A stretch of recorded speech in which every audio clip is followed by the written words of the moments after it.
I'm Carolyn Presutti, Senior Washington Correspondent with Voice of America. I'm Carolyn Presutti, Senior Washington Correspondent at Voice of America. One of these is real, and one is generated with artificial intelligence, or AI. Can you tell the difference? That is why AI could prove to be a huge problem in the 2024 presidential election. Can your industry police itself? Well, I don't think it can police itself. It's going to hurt Republicans as well as Democrats. AI will and is already present across every inch of our election. At least in the short term, it's pretty scary.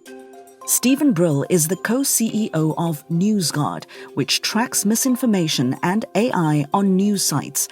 He worries voters won't know what to believe in the 2024 presidential race.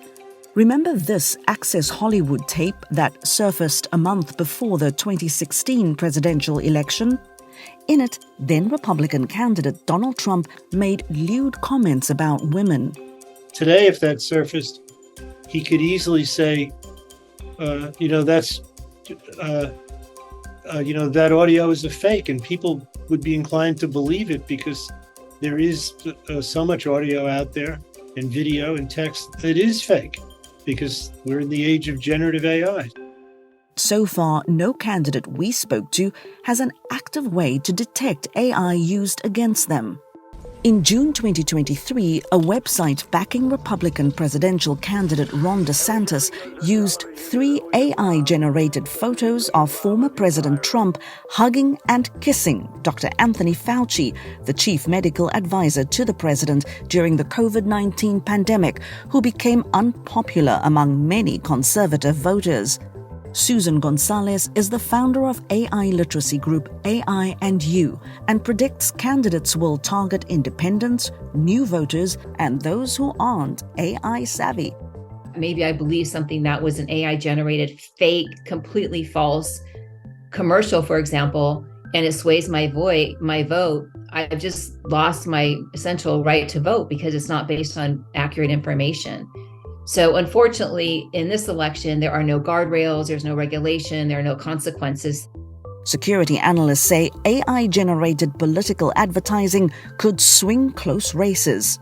As the head of an AI company, Louis Rosenberg says it would take one of his employees only an hour to create a rogue AI candidate claim.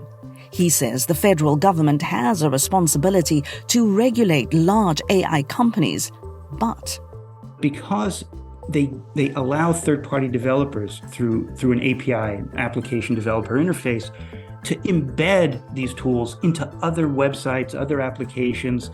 Now it becomes much harder to police because third parties can use these tools in ways that even the companies making them would think are unethical.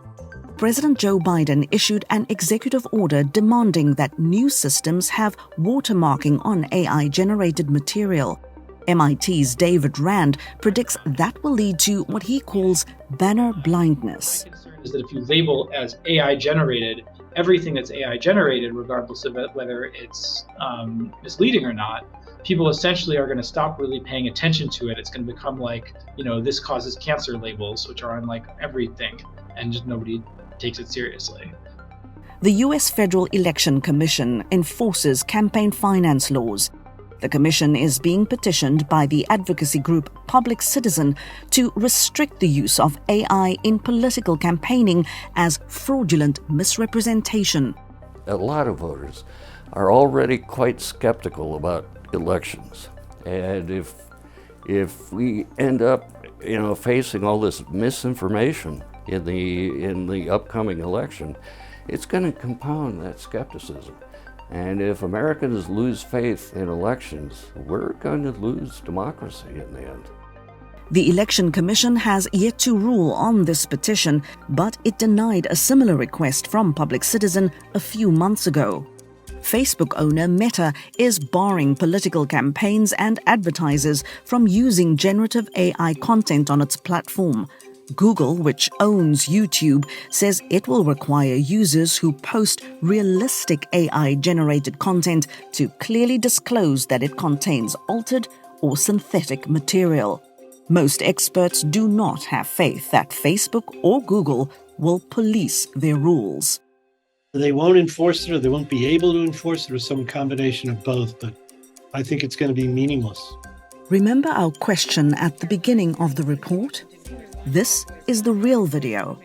Without more universal guidelines on artificial intelligence in politics, voters will be expected to catch the fakes on their own.